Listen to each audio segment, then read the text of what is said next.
Hey VC, it's Danny. I just started watching Andrew's uh, really amazing fireside chat video, and I had to stop because I was psyching myself out. Because I have a couple videos I wanted to make. Um, but just suffice to say, Andrew, thank you, and the feeling is absolutely mutual. Wouldn't have started making videos if you hadn't started making videos, if I hadn't felt so engaged by them.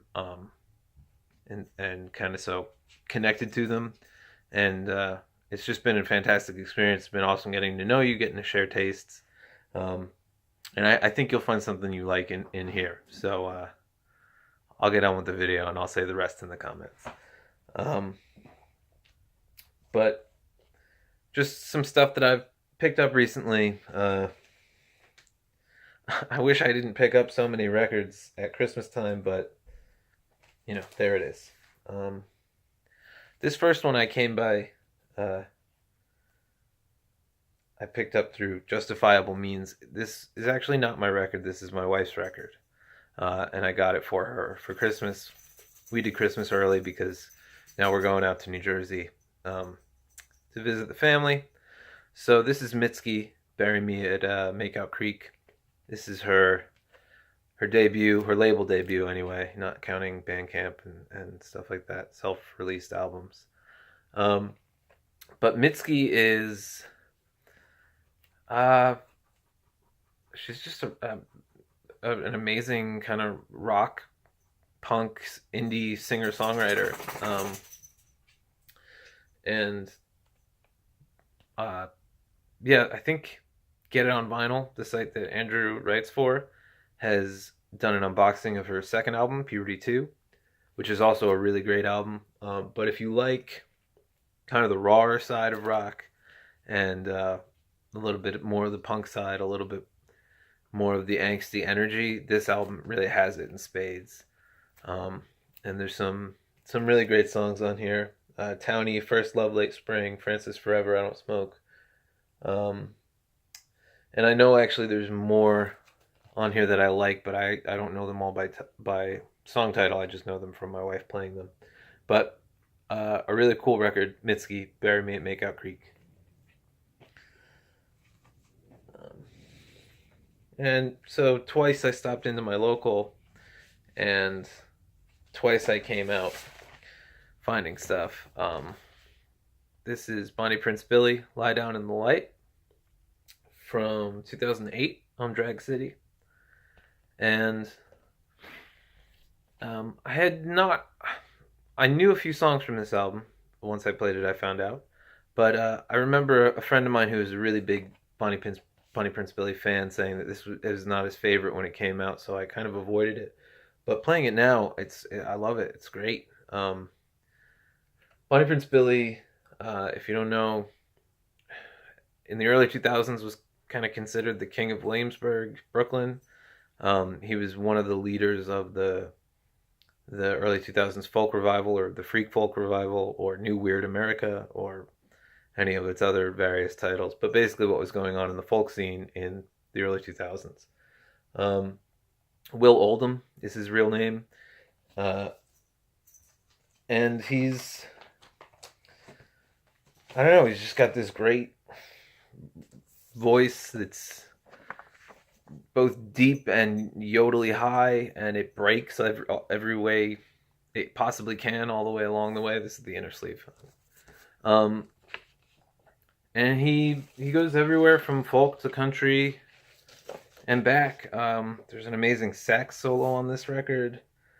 Some really beautiful backup vocals by Ashley Weber, who I'm not familiar with, but really great. Bonnie Prince Billy, he's on Drag City, like I said, and that's kind of the home for that kind of music right now. Alistair Roberts trying to do some. But one of the best things about listening to him for me is just finding other artists through him, because he's always playing with such incredible caliber musicians. So now this definitely has, in one of my videos I mentioned Shirley Collins, the drum work and the recording of her newer stuff has this laziness, this kind of funky laziness. It's everywhere in this music. This is what I mean. It just feels organic, and it feels live and in the room. Yeah, but great stuff. Really happy to pick this up.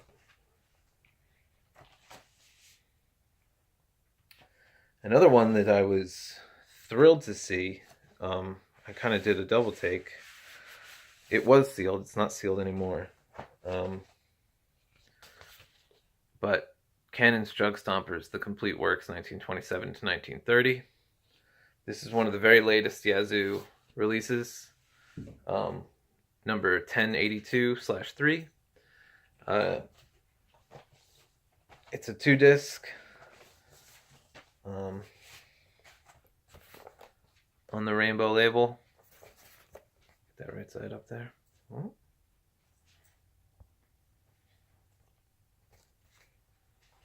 And it is what it says it is. It's the complete recordings from 27 to 30. So a brief window, but they recorded a huge amount of music in that time, and it's fantastic. It's just exactly what you go to Prewar Blues for. It was neat because it was sealed. It came with all the extra little goodies. Focus there, maybe, I don't know. But this is a card that you fill out to send for the catalog, which one day I'll have to pull them out. I picked up a couple of the old catalogs on eBay. They were kind of a newsprint deal. But yeah, so I was the first person to play it. It sounded incredible. It was great. I was, and it wasn't expensive. It was. I was really, really happy to pick that up. So, gotta stop hitting that closet. All right, into the good stuff here. So,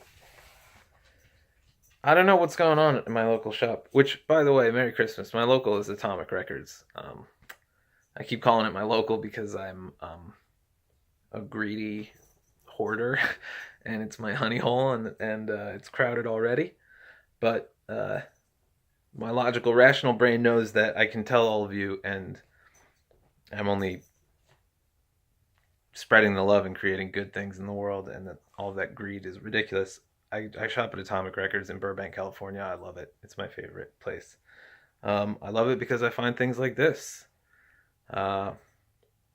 First U.S. pressing of Pixies Surfer Rosa. On Rough Trade 4AD. In beautiful, maybe played once kind of condition. And for below the lowest Discogs sell price. Not everything at Atomic is priced lower than Discogs, but the reason I love it is because if you know what you're looking for, you can still go there and score things like this. It's the Pixies. It's Surfer Rosa. Where's My Mind is on this album. Tony's Theme. Vamos. I'm Amazed. Brick is Red. Gigantic is on here. I mean, the whole album. It's Surfer Rosa. If Doolittle isn't the best Pixies album, this is. It's amazing. So, I couldn't be happier. I have a repress back on the East Coast, but now I have this original. Yeah, it was just a grail for sure. And speaking of grails, and to be honest, one that I wouldn't have known it was a grail if it wasn't for the VC, and in particular if it wasn't for Andrew. A record that I've been needing and missing, and I'm so glad I picked up. This is the Stooges Funhouse on Elektra, an original pressing.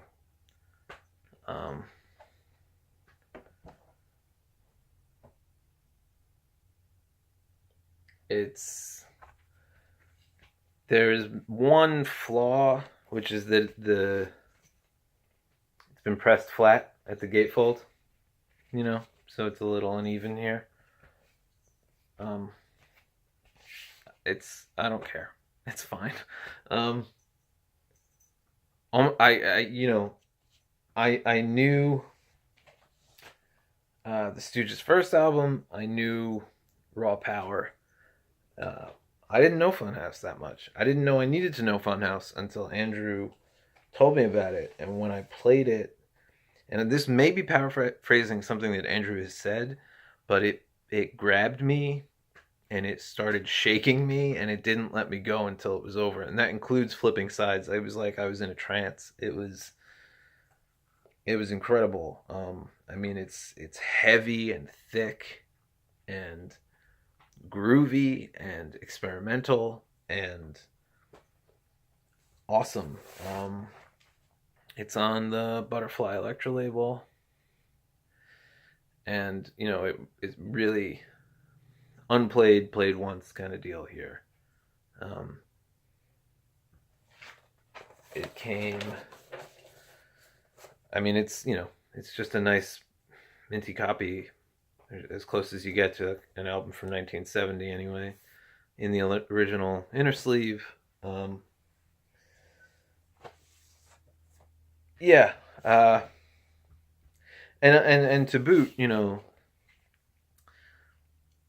if it wasn't for the VC, contextualizing what it would have meant for this album to be on Elektra in 1970, I don't know that I would have understood. There's something for me about it being able to hear an album and understand what it meant in context. What people would have been listening to before they heard this album, and then what would this have sounded like. I had a great Billy Altman, who's a rock critic, taught a fantastic music history of American pop music course, which I took in college, and it allowed me to hear music that way, and to think of what the Beatles must sound like when the airwaves are full of the Beach Boys, surfing rock, and so to know what was going on in Psych, what was being released on Elektra, how the Beatles were being copied and iterated, and then to hear this, it was, I don't know, it was incredible. This is why I collect records. I think Andrew said to fall in love. Yeah, exactly. This was amazing. And like I said, I wouldn't be here in the VC if it wasn't for Andrew. So it felt pretty serendipitous that this is my big Grail find. And to brag a little bit, I got this for well under not well under, but I got it for under Discog's lowest sold price. I got a bargain. Yeah, this is my haul video. Thank you, Andrew. Thank you, everybody. This has been great. It's just all the love and support and conversation and appreciation of music and suggestions of new music. There's no backside except there's so much that I don't have time to keep up as much as I'd like, but I can't tell you all how much I appreciate it. And yeah, wishing you all the best and a happy holiday, and I'll see you in the next one.